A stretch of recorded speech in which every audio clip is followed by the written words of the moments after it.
Bonsoir, bienvenue dans le 7-8 Société. Les universités peinent à boucler leur budget. Certaines affichent d'ailleurs des déficits. Si l'université de Versailles-Saint-Quentin a réduit son déficit en le passant de 5,2 millions d'euros à 900 000 euros, les dotations d'État deviennent moins importantes. Elles obligent les établissements à trouver des solutions alternatives. Et si la solution, une des solutions en tout cas, passait aussi par l'appel aux dons, tout simplement, la loi LRU sur l'autonomie des universités l'autorise en tout cas. Et l'université de Versailles-Saint-Quentin, par le biais d'une fondation, vient d'ailleurs de lancer aujourd'hui même une collecte de fonds pour financer les ouvrages de la bibliothèque universitaire.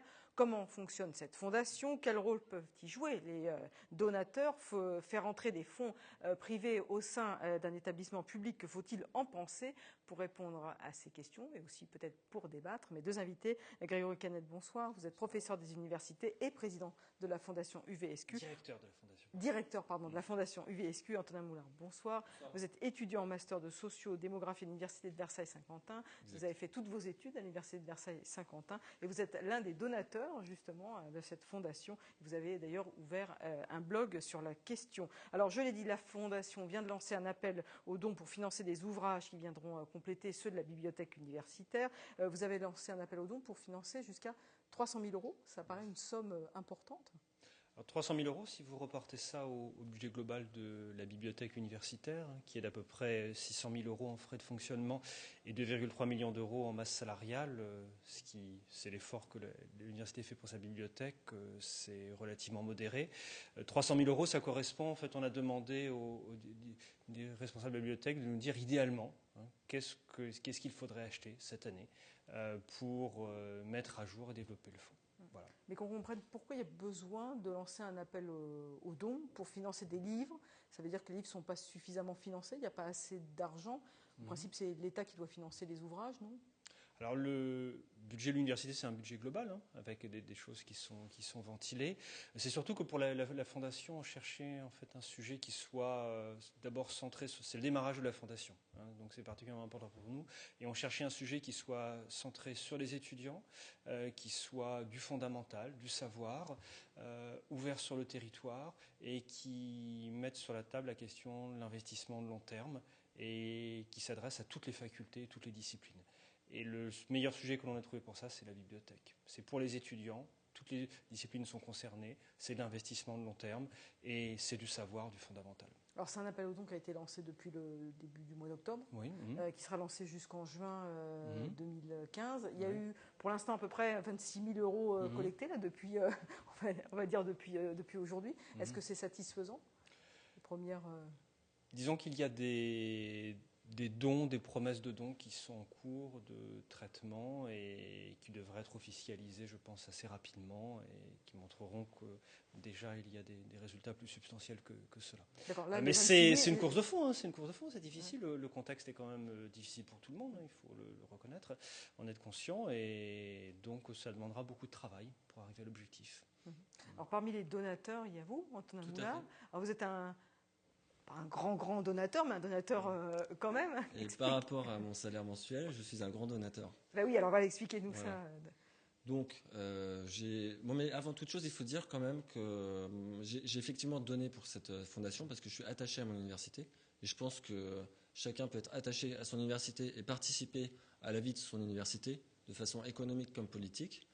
Mais avant toute chose, il faudra dire quand même que l'université de Saint-Quentin-en-Yvelines, comme toutes les universités publiques de France, ne se sont pas construites sur des dons. C'est l'État-providence qui a mis en place ces universités et qui les finance.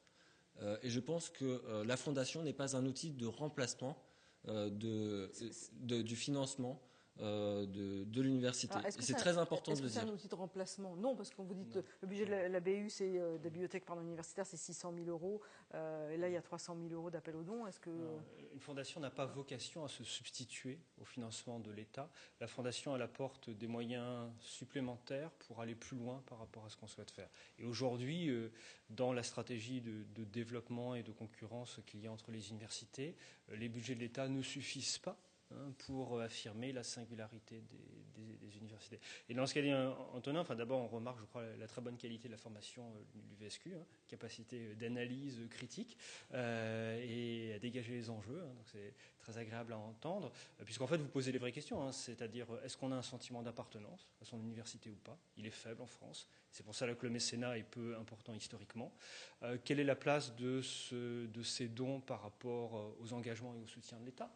Est-ce qu'il s'agit de prendre le relais? Est-ce qu'il s'agit de diminuer la part de l'État ou pas? Et enfin, que souhaite-t-on mettre en avant et développer? Je crois que les questions sont là. Oui. Aussi, justement, vous parlez d'implication des étudiants et que la bibliothèque universitaire est une occasion pour cibler les étudiants sur cette campagne.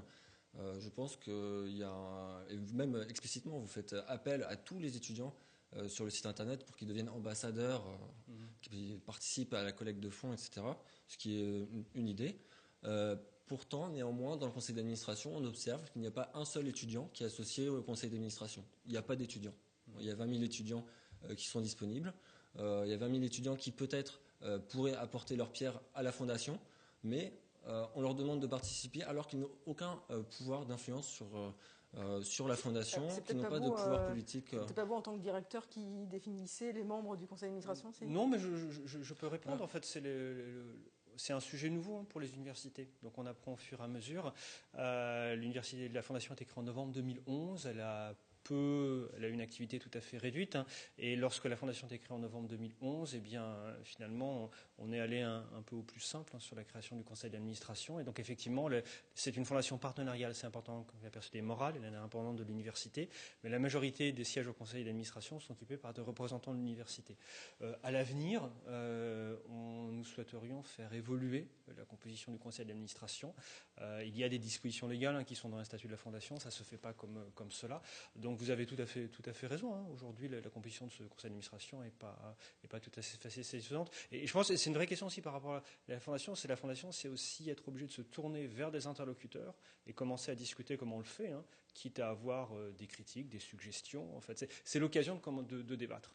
C'est l'occasion de débattre et la relation de dons, aussi, même à partir de 15 €, elle demande une contrepartie et le début de ce dialogue, justement. D'accord. Vous demandez quoi, vous, en contrepartie? Vous avez donné 15 €, mais... Non, mais moi, je demande en contrepartie simplement que les étudiants et la communauté universitaire puissent définir en concertation avec la Fondation les projets pour cette Fondation. Je veux dire, même en termes d'efficacité implicative et d'orientation de la Fondation, si vous voulez qu'il y ait des personnes qui participent, il faut leur faire au moins l'honneur de les associer aux décisions. Je veux dire, c'est pas satisfaisant. Regardez par exemple au conseil d'administration de la faculté, il y a un taux d'abstention énorme tous les ans, comme dans toutes les facultés, vous me direz. Peut-être que même mettre des étudiants au conseil d'administration de la Fondation, c'est pas assez. Peut-être qu'il faut passer à des modes démocratiques, plus directs, plus implicatifs, qui permettent justement aux étudiants de s'impliquer aussi politiquement. Parce que la question, c'est ça. On veut bien aider à donner des dons, mais si on nous prépare une université sélective, élitiste, ça aura servi à quoi de mobiliser tous ces étudiants? C'est un débat plus large. Qu'est-ce qui vous a donné, vous, envie, du coup, de financer, de répondre à cet appel de dons? Moi, ce qui m'a donné envie, c'est simplement l'idée de participer directement à la vie de l'université. Alors, je l'ai fait sous forme monétaire. J'aurais pu le faire autrement. Vous faites partie d'associations au sein de...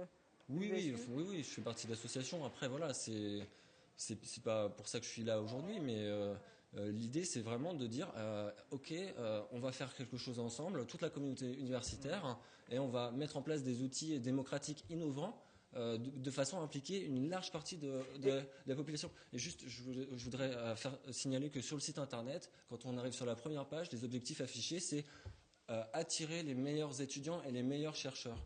On est dans une logique... Vous voulez parler de la page d'accueil de la Fondation? C'est ça. Là, pour l'instant, c'est surtout quand on arrive sur la page d'accueil, on voit plutôt l'appel à collecte.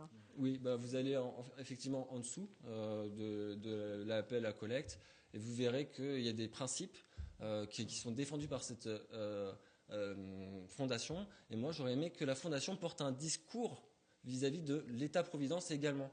Parce que si la fondation ne porte pas ce discours, en même temps qu'elle appelle aux dons la communauté universitaire et les personnes... La fondation, enfin je réponds peut-être pour vous, Canet, mais la fondation n'a peut-être pas une vocation à avoir un discours politique non plus. Un discours de financement, comment? Mais l'État-providence, c'est le plus grand donateur de l'université. Peut-être qu'il faudrait essayer de le convaincre, plutôt lui, pour qu'on conserve aussi un cadre démocratique. Parce que, bon, c'est bien de mettre des contreparties, par exemple, d'aller dîner avec le président de l'université quand on fait un don de 100 000 euros. Mais moi, je trouve que c'est déjà un peu opaque de faire un achat relationnel. C'est peut-être un clin d'œil, là, je sais pas. Oui, là, et puis vous n'avez pas donné 100 000 euros, mais vous avez été déjeuner avec Jean-Luc Vessière. Qu'est-ce que je peux vous dire de ce repas? Je peux rien vous dire. C'est deux personnes qui ont discuté. C'était peut-être un petit clin d'œil. C'est un petit clin d'œil, oui. C'est pas quelque chose d'été qui va déterminer un don de 100 000 euros. Enfin, mais non, c'est une manière de montrer que, en fait, la question que vous posez, elle demande une distinction entre deux choses. C'est que vous avez d'un côté l'université dont le budget on connaît, qui sont ses missions de service public, d'accueillir tous les étudiants sans sélection à l'entrée, avec un financement principal qui vient de l'État. Et de l'autre côté, vous avez la fondation, qui est la personnalité morale, qui est indépendante de l'université et qui n'a pas vocation à se substituer à elle. Ce que fait la fondation, c'est un outil au service de la stratégie de l'université, donc elle va permettre finalement de développer, d'apporter, disons, de développer des éléments sur lesquels nous ne sommes pas assez forts et assez forts que nous jugeons prioritaires. Et sur la question des étudiants, c'est très clair. L'université, par ses missions, accueille tous les étudiants, sans sélection. La Fondation voudrait se donner les moyens que parmi ces étudiants qui viennent à l'université, il y ait encore plus d'étudiants meilleurs et que notamment des étudiants qui, pour des raisons sociales, ne peuvent pas poursuivre leurs études dans les conditions qu'ils le souhaiteraient, bénéficient de bourses. Il y a des talents à l'université et c'est le rôle de la Fondation de les soutenir. Donc sur la question démocratique que vous posez qui est très importante, bon, donc encore une fois, on démarre, conseil d'administration, vous avez les ambassadeurs qui permettent l'implication des étudiants.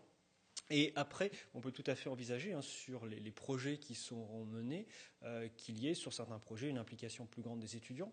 Alors par exemple sur les projets qui sont directement de la recherche pure, c'est évidemment plutôt les chercheurs qui seront plus importants. Mais sur le projet qu'on a dans le carton qui est Jeunes Talents UVSQ, qui sont des soutiens à des projets étudiants. Aujourd'hui, un étudiant brillant qui veut monter quelque chose, il n'y a pas de fonds substantiels qui permettent, comme dans d'autres endroits, comme dans les écoles, de lui donner le moyen de développer son projet. Et là, on pourrait très bien envisager d'avoir un conseil étudiant. Enfin, après, il faut définir la représentativité, il faut travailler sur ça. Mais bien entendu, oui, l'implication. En fait, la fondation n'est clairement pas un outil démocratique, puisqu'elle n'est pas accessible aux étudiants. Pourtant, moi, je pense que l'outil démocratique, dans un souci à la fois d'efficacité et de justice sociale, c'est une excellente manière de développer un projet. Je trouve vraiment dommage qu'il n'y ait pas plus d'initiatives qui soient prises. Et puis, alors l'idée d'un conseil, ça reste vraiment, à mon avis, très bas, dans le sens des exigences qu'on pourrait avoir par rapport à ce qu'on pourrait apporter. Et je pense qu'il faudrait vraiment impliquer les étudiants, la communauté universitaire, directement dans la décision des projets que va porter la Fondation. À mon avis, c'est le seul moyen de garder aussi une démocratie universitaire. Parmi les donateurs, là, par exemple, cet exemple de collecte de fonds par bibliothèque universitaire, est-ce que vous savez s'il y a plus d'étudiants que d'entreprises ou de particuliers? Vous savez à peu près le profil des donateurs sur les 26 000 euros collectés? Alors pour l'instant, je pense que vous êtes le seul étudiant, mais je me trompe peut-être. Il y a des particuliers qui sont pour certains des parents d'étudiants ou alors d'anciens personnels aussi qui ont donné. Après, vous avez des entreprises, effectivement, pour l'instant. l'instant, et des membres actuels de la communauté universitaire. Moi aussi, j'ai donné. Donc effectivement, c'est Antonin Moulard pour accélérer un peu plus l'envie des étudiants de participer à cette fondation, peut-être de les inclure un peu plus. La fonction d'ambassadeur est ouverte à tout le monde. Donc vous êtes un ambassadeur, Antonin ? La fondation n'est pas une institution représentative au sens elle n'est pas élue par les différents corps, il n'y a pas d'organe électif comme dans l'université. En fait, c'est pas les statuts d'une fondation. En revanche, la porte est ouverte à tous ceux qui veulent retrousser leurs manches et faire quelque chose et proposer des idées. Je dirais que comme nous démarrons, la porte est ouverte à tout le monde. Parce que, en fait, proposer des idées, c'est bien, et moi je serais heureux de le faire. Sauf que si je n'ai pas de contrôle politique sur la fondation, pourquoi je le ferais ? Au service de quoi ça sera mis ? Je veux dire, vous ne pouvez pas nous demander d'utiliser notre temps et notre argent. En tant qu'étudiant, déjà, on n'en a pas beaucoup. On a des emplois pour financer nos études. Parce qu'il y a quand même des choix aussi à faire. Il y a des choix à faire. Et si on n'a pas de contrôle politique dessus, pourquoi on le ferait, quoi ? Et même, c'est un souci d'efficacité par rapport à votre fondation. Si vous voulez que la fondation soit efficace, il faut vous tourner aussi vers la communauté universitaire. Il faut pas vendre du flanc. La vie en tout cas d'un étudiant, il faut ouvrir un petit peu plus la fondation. Je voudrais revenir aussi sur votre point de vue. La fondation de l'UVSQ, c'est pas la seule. Il y a d'autres fondations. Je voudrais notamment citer Sciences Po Toulouse, qui a été amené à déménager en janvier dernier, qui a lancé un appel aux dons pour financer son déménagement. Il y a l'université de lettres et de langues de Grenoble aussi, qui fait le choix aussi de se tourner vers les mécénats pour financer son université. Ça veut dire quoi ? Ça veut dire quand même qu'il y a un désengagement de l'État. Il faut s'en inquiéter. Parce que si les universités lancent un appel aux dons, c'est que du coup, elles n'ont pas assez d'argent. Non, c'est pas un désengagement de l'État. C'est qu'aujourd'hui, on demande aux universités, dans un contexte qui est de plus en plus concurrentiel, nationalement et internationalement, on leur demande de faire plus, de se développer. Et donc, autant les financements de l'État assurent les missions de base, et ça, c'est du solide, c'est de l'incontestable, autant si on souhaite aller plus loin, eh bien, effectivement, il faut se tourner vers des budgets complémentaires. Je reviens sur la collecte de fonds pour les ouvrages de bibliothèque universitaire. C'est pour aller plus loin. Parce que sur le site internet, il y a beaucoup d'humour dans votre appel à dons. Et vous dites, si vous voulez avoir un bon avocat, il faudrait au moins que cet avocat ait un code. On se doute que c'est quand même pour acheter des ouvrages qui ne sont pas des ouvrages de base que vous allez vous demander cette collecte de fonds pour la bibliothèque. Ce sont alors des ouvrages de base, je ne sais pas. En fait, c'est pour réactualiser c'est la réactualisation des collections. C'est la réactualisation donc c'est une réactualisation indispensable. Mais c'est indispensable. Pour avoir une production de recherche de qualité, c'est indispensable. Donc c'est pas du plus. C'est pas du plus. C'est indispensable. Et c'est la loi sur l'autonomie des universités qui a permis la création de ces fondations. La création des fondations, oui, tout à fait. Alors, c'est du plus parce que si vous prenez encore une fois le budget global de la bibliothèque universitaire, vous voyez l'effort qui est fait par l'université et dans le contexte que l'on connaît pour l'UVSQ, toutes les composantes de l'UVSQ ont fait des efforts. Toutes. Pour les laboratoires, il faut imaginer que pour les laboratoires, l'année dernière, 25% de leurs crédits de fonctionnement ont été ouverts. 25%. Donc la bibliothèque a été préservée par rapport à cela. Il faut raisonner avec un budget global. Et donc le plus, le plus, je crois, c'est vraiment de faire confiance dans le savoir, ce qu'il y a de fondamental. Personne n'a jamais fait de campagne de levée de fonds sur une bibliothèque. Personne. Et il me semblait que on se reconnaissait plus dans ces valeurs plutôt que de chercher le fonds pour faire venir un professeur des États-Unis en lui offrant un fonds d'or, plutôt que d'offrir des choses pour telle faculté. Il fallait que ça se dirige vers l'ensemble de la communauté universitaire. Et pardon, je reviens sur la question démocratique que vous posiez, qui est très importante. C'est que la fondation n'est pas opaque. Vous avez un commissaire aux comptes, vous avez un bilan d'activité et vous avez un plan stratégique. Ce plan stratégique comporte 4 axes. Avant de s'engager ou non auprès de la Fondation, libre à chacun de savoir s'il est en accord ou pas avec ces 4 axes prioritaires. Et ces 4 axes peuvent être rediscutés par le conseil d'administration chaque année. Donc il y a une procédure qui est totalement très... Sans une fondation opaque ne collecte pas de fonds. Ou alors c'est une fondation particulière. Oui, il faut être le plus clair possible. La transparence, c'est une des conditions de la démocratie. Alors peut-être effectivement que je n'ai pas repéré d'opacité particulière, Néanmoins, c'est pas un outil démocratique. Et je pense qu'en termes d'efficacité, j'en reviens dessus une dernière fois, c'est un problème. Si vous voulez investir une communauté dans la collecte de dons, il faut lui donner du pouvoir d'agir et du contrôle sur ce qui va être fait. Autrement, elles s'en désintéresseront. Tout simplement. Alors justement, on est allé dans les rues de Saint-Quentin pour demander aux habitants ce qu'ils pensaient d'une université qui lance une collecte de fonds, mais on écoute leur réponse. Dans une petite mesure, ça serait plutôt bénéfique, mais ensuite, il ne faudrait pas que ce soit complètement privatisé. Faire appel aux entreprises, c'est peut-être mieux que faire appel aux étudiants même.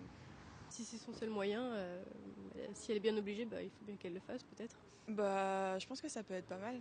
Ça peut être pas mal parce qu'en plus, il y a des filières à l'université qui sont en alternance. D'un côté, c'est un peu à l'État de gérer ça. Le système universitaire est le système éducatif le moins aidé par l'État et c'est pas aux étudiants de donner de l'argent pour leur fac. Alors les avis sont assez partagés. Hein. C'est pas à l'université de demander aux étudiants de financer ça, c'est plutôt à l'État. C'est ça un peu votre. Pour moi, c'est pas une opposition fondamentale. Je veux dire, à condition, comme je le disais tout à l'heure, que la fondation s'inscrive dans un discours d'incitation de l'État-providence à intervenir et financer l'université.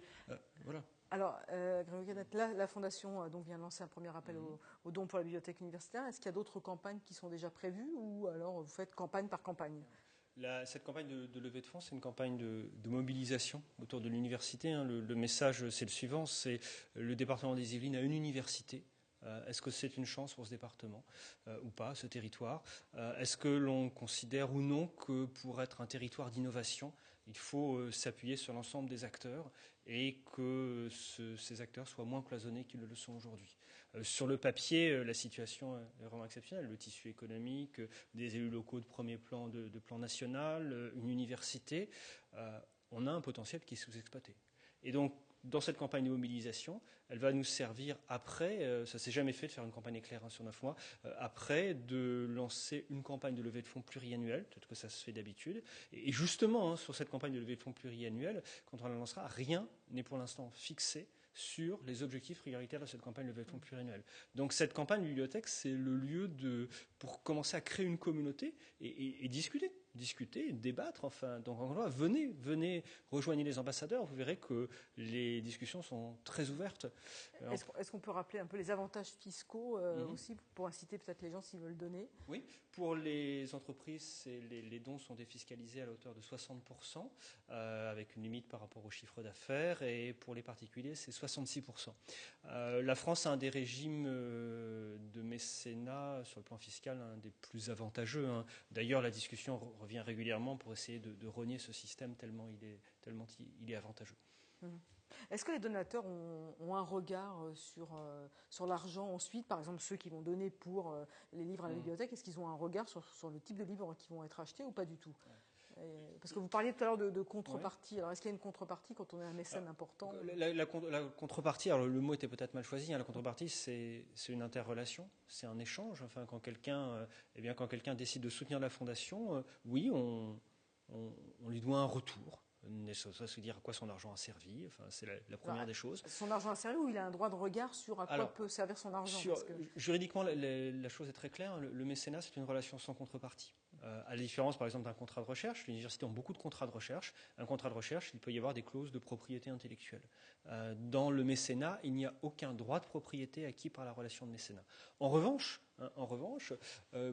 comme c'est une relation, c'est une interrelation. Il est normal de donner au mécène la possibilité de soutenir la partie qui lui tient le plus à cœur, s'il le souhaite. Donc, par exemple, pour la bibliothèque, il est possible de flécher les fonds en droit, en médecine ou en sciences humaines et sociales. Par contre, un mécène ne dira jamais « je veux que tel livre soit acheté ». Ah oui, ça effectivement, c'est très important. Parce que oui, c'est un fléchage, c'est en fonction des valeurs, en fait. C'est en fonction, si quelqu'un a envie de soutenir pour telle ou telle raison la médecine, eh bien, il peut flécher son don sur la médecine. Voilà. Voilà. Mais il n'imposera Il n'y a pas de droit de regard. Il n'imposera pas des Non, ouvrages non. sur la médecine. Non. Merci à vous deux d'être venus en plateau donc pour évoquer notamment cette fondation de l'UVSQ qui vient donc de lancer un appel de fonds pour des livres à la bibliothèque, un appel à hauteur de 300 000 €. Et c'est une campagne qui est lancée jusqu'en juin 2015, donc on a du temps. Il y a pour l'instant 26 000 € de collectés. Merci beaucoup à vous deux d'être venus sur le plateau de 7-8 Société. Cette émission est maintenant terminée. Merci de votre attention et à très bientôt.